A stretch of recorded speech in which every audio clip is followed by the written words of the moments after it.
जम्मू कश्मीर में विधानसभा चुनावों का बिगुल बजते ही तमाम पार्टियों ने अपनी पूरी ताकत झोंक दी है इन विधानसभा चुनावों को जीतने के लिए। जम्मू संभाग की बात की जाए तो मुख्य मुकाबला है नेशनल कॉन्फ्रेंस कांग्रेस के गठबंधन के साथ बीजेपी का। कश्मीर घाटी में मुकाबला है नेशनल कॉन्फ्रेंस कांग्रेस के गठबंधन का पीडीपी और दूसरी अन्य पार्टियों के साथ। हम इस समय मौजूद हैं जम्मू कश्मीर के रामबन जिले में। रामबन जिले में विधानसभा की 2 सीटें आती हैं, एक रामबन, दूसरी बनिहाल। इन दोनों सीटों पर मतदान होगा 18 सितंबर को। जम्मू कश्मीर में कुल 3 चरणों में मतदान होगा। पहला 18 सितंबर, दूसरा 25 सितंबर और तीसरा और आखिरी चरण का मतदान होगा 1 अक्टूबर को। इन चुनावों के नतीजे आएंगे 8 अक्टूबर को।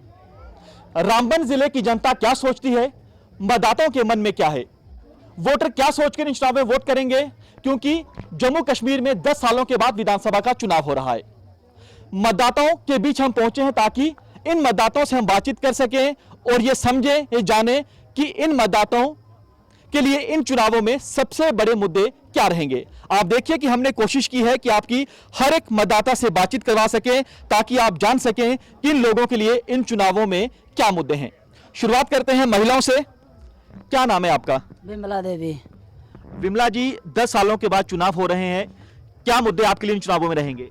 कुछ मुद्दे नहीं रहे, कोई रास्ते नहीं बने, कोई पानी नहीं बना, बिजली की महंगाई, राशन की महंगाई, सब कुछ महंगा। गरीब जो स्टोर पे जाएगा 3-4 दिन तोड़ेगा तब राशन मिलता। किराया कितना लगता है, वो तो राशन से ज़्यादा उसका खर्चा हो जाता है। तो फिर गवर्नमेंट हमें क्या दे रही है? कुछ नहीं। एक स्टोर है रामबन में तो पब्लिक वही सब इकट्ठी होती है।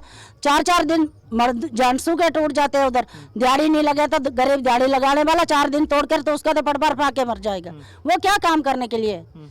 बस ऐसे ही मुद्दे हमारे साथ जब से ये वोट चल रहे तब से जो भी बना तो वो अपने महल के लिए शीशा चलकाएगा, गरीब को किसी ने पूछा नहीं। और रामबन गलियों में जाओ कितनी बदबू है। तो नहीं हुआ, विकास नहीं हुआ, कुछ नहीं होता है। क्या विकास है? कुछ भी विकास नहीं है। विकास नहीं हुआ है, विकास बड़ा मुद्दा है। साहब से बातचीत करते हैं। क्या नाम है आपका? रुपेश कुमार। रुपेश जी, क्या सोचकर वोट करेंगे, कैसी सरकार चाहते हैं आप? देखो, इस बार रामबन के लोगों ने एक फैसला लिया है कि जो हमारा लीडर ईमानदार, हार्ड वर्कर, लोगों की, गरीबों की बात सुनने वाला, आज दिन तक हमने देखा कि लोग पार्टियों के साथ जुड़े हुए थे। इस बार रामबन विधानसभा में पूरा जनसैलाब है। हर कम्युनिटी ये चाहती है कि हम किसी भी पार्टी के साथ नहीं हैं, हम उस लीडर के साथ हैं जो लोगों की बात सुनता हो, जो लोगों के मसले हल करेगा और लोगों के जो भी उनके जायज़ मसले हैं उनकी आवाज़ को उठाएगा। एक और साहब हैं, क्या नाम है आपका? मोहम्मद दीन जी। मोहम्मद दीन साहब, क्या बिजली, पानी, सड़क, शिक्षा, अस्पताल ये मुद्दे हैं? स्टेटहुड को रिस्टोर करना ये मुद्दा है? जी बिल्कुल मुद्दा है। हमारे रामबन ये जो इस वक्त हम आप ये इंटरव्यू ले रहे हैं, ये परनौत बी और ए पंचायत के लोग इकट्ठे होकर यहाँ पे इस प्रोग्राम में आए थे। और इसमें जो मेन 2 पंचायतों के अंदर जो मसला है वो मसला है बिजली का। बिजली के अंदर जो है अभी भी जो है हमारे घरों के सामने जो है तारें जो टांगी हुई है वो किसके साथ टांगी हुई है? दरख्तों के साथ टांगी हुई। तो अभी वो पोल नहीं लगे हुए। तो बिजली का किराया जो हमें खुद बताता हूँ, मेरा 2800 रुपये किराया आया पिछले महीने में। कितना? 2800 रुपये किराया बहुत बढ़ रहा है, मगर अभी सहूलियत बिजली की कोई नहीं। वैसे वैसे जो पानी का, ये पहाड़ी इलाका है, पहाड़ी इलाके में जो है हमें पानी कहीं दूर से लाना पड़ता है, पानी की भी दिक्कत है। और दूसरे नंबर रास्ते का और रोड का। हम लोग जो है इस वक्त जो है अपने पहाड़ों में जो भी सामान बचाते हैं खचुन के और घोड़ों के जरिए बचाते हैं। अभी रोड और पानी की दिक्कत, रोड जहाँ बने भी हुए वो भी जो है कच्चे हुए। हाँ, ये बहुत बड़े मुद्दे। मैडम, आप लोग तमाम पार्टियों को देखती हैं, उनके नेताओं को देखती हैं। जब चुनाव आते हैं तो नेता वादे करते हैं, जब वो जीत जाते हैं तो उन वादों को पूरा नहीं किया जाता। क्या ऐसा होता है? जी, ये सच्ची बात है। जब वोट आते हैं तो ये सब कुछ मानते हैं, जब वोट हो जाते हैं ये भूल जाते हैं। तो हमें भी यही प्रॉब्लम है कि स्टोर की, हमारे इधर स्टोर नहीं है तो हमें रामबन जाने पड़ता है और उधर भीड़ में लग के राशन मिलता है। पूरा दिन चला जाता है। घर में छोटे बच्चे होते हैं, घर में अकेला इंसान होता है, काम होता है। और दूसरा नंबर हमें पानी भी नहीं है, पानी की बहुत बड़ी हमें दिक्कत है और लाइट की भी दिक्कत है हमें। तो बस तो जो सरकार की ओर से, जो केंद्र सरकार की ओर से कल्याणकारी योजनाओं की बात की जाती है कि हम हर जरूरतमंद की पूरी मदद करते हैं, योजनाओं का लाभ आपको मिल पाता है या सिर्फ वो कागजों तक ही सीमित है, जमीनों पर कुछ नहीं आज तक हमें कुछ नहीं मिला, तो आज ये जीतेंगे तो मिलेगा, तो फिर बताएंगे। ये देखिए यहाँ पर हम कोशिश कर रहे हैं कि मतदाताओं से बातचीत करने की। आइए एक और मतदाता से बातचीत करते हैं।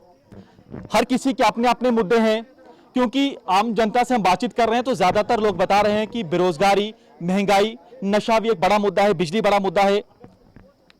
पढ़े लिखे युवा के पास रोजगार है कि बाहर जाना पड़ता है, विदेशों में जाना पड़ता है? सर बेरोजगारी का इतना आलम फैला हुआ कि जिसकी कोई हद ही नहीं है सर। हमारे यहाँ पे इतने प्रोजेक्ट चल रहे हैं, लेकिन बेरोजगारी की बहुत ज़्यादा जो है लिमिट पार हो चुकी है सर। बेरोजगारी बहुत ज़्यादा है, लोगों को यहाँ बाहर जाना पड़ता है अपने रोजगार कमाने के लिए सर। तो नशा जो है, क्योंकि हम देख रहे हैं जम्मू कश्मीर में बढ़ रहा है, वो भी एक बड़ा मुद्दा रहेगा।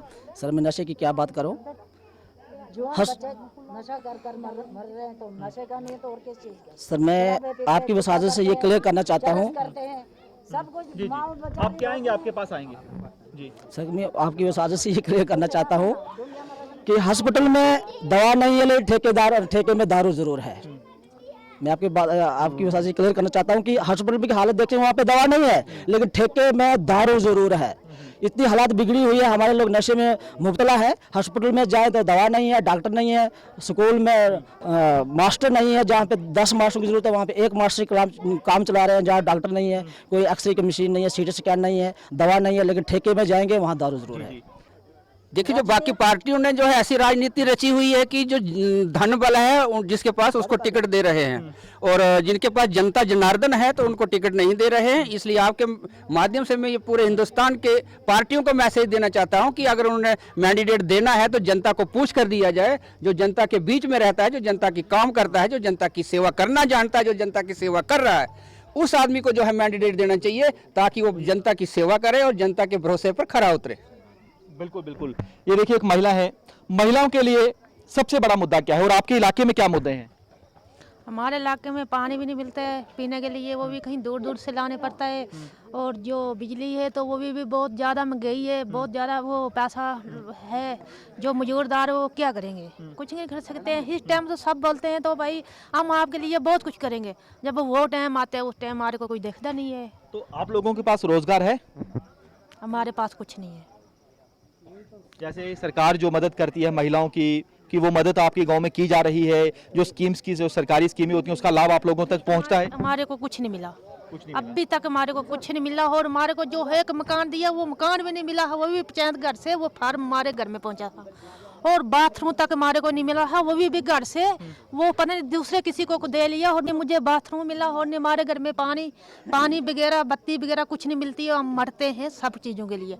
और जब आते हैं उस टाइम के लिए बोलते हैं नहीं, जब हम आपका बहुत कुछ करेंगे, बहुत कुछ करेंगे, बट जब वो टाइम आता है ना, उसके बाद हमारे को कोई नहीं देखता है। जो भी देखने वाला आता है ना, वही बोलते हैं नहीं पहले हमारे को चाय पानी पिलाओ, फिर हम आपका काम करेंगे, ठीक है ना। वो चाय पानी के लिए हमारे पास होता तो हमको तो किसी को बोलने की जरूरत नहीं पड़ती थी, वो तो फिर हम खुद कर लेते थे ना। बिल्कुल सही है। देखिए साहब, कुछ क्या कह रहे हैं साहब आप?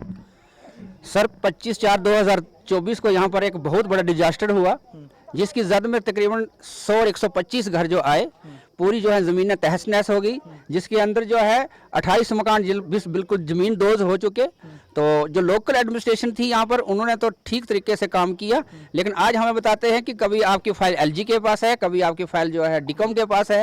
तो कोई भी पार्टी के कदावर लीडर जो आज वोट मांगने के लिए इस वक्त आ रहे हैं, अब 5 महीने से हम दरबदर हैं। हम पंचायत घर के अंदर हैं, कोई झुग्गियों में रह रहा है, कोई टेंट में रह रहा है, अपने बाल बच्चे को, बूढ़े माँ बाप को, पूरे परिवार को कैसे एक एक कमरे में 5-5 फैमिलियाँ जो है गुजारा कर रहे हैं। और मैं इन लीडरों से कहना चाहता हूँ कि कम से कम हमारी हक की आवाज़ तो उठानी चाहिए थी, ताकि हमें कहीं सेटल किया जाए, हमें कोई मकान बनाने के पैसा दिया जाए, हमें ज़मीन प्रोवाइड की जाए। हमारे 60 कनाल जो हमारे पास मलकियत रकबा था, और आज जो है हम रोड के किनारे बैठे हुए हैं। मैं इसलिए उनको ये मैसेज देना चाहता हूँ कि आज जनता जो है उनके उस कैंडिडेट को वोट देगी जो हमारा हक और इंसाफ की लड़ाई लड़ेगा। आप देखिए कि हमने कोशिश की कि मतदाताओं से बातचीत की जाए, युवाओं से बातचीत की जाए, महिलाओं से बातचीत की जाए, बुजुर्गों से बातचीत की जाए, पुरुषों से बातचीत की जाए। मकसद यही है कि हम जान सकें कि जो आम वोटर है जो आम मतदाता है वो क्या सोचकर इन चुनाव में वोट करेगा। चलिए अब आपको दूसरी जगह लिए चलते हैं, वहां के मतदाताओं से बातचीत करते हैं, उनसे जानते हैं कि उनके लिए इन चुनावों में क्या बड़े मुद्दे रहेंगे। कैमरामैन जितेंद्र के साथ पंकज शर्मा, न्यूज़ 24 रामबन। नमस्कार, मैं हूं मानक गुप्ता। अगर आपको हमारा ये वीडियो पसंद आया हो तो इसे लाइक और शेयर जरूर करें, और हां, हमें सब्सक्राइब और फॉलो करना ना भूलें ताकि आप देश और दुनिया की कोई खबर मिस ना करें। तो जुड़े रहिए हमारे साथ और देखते रहिए न्यूज़ 24।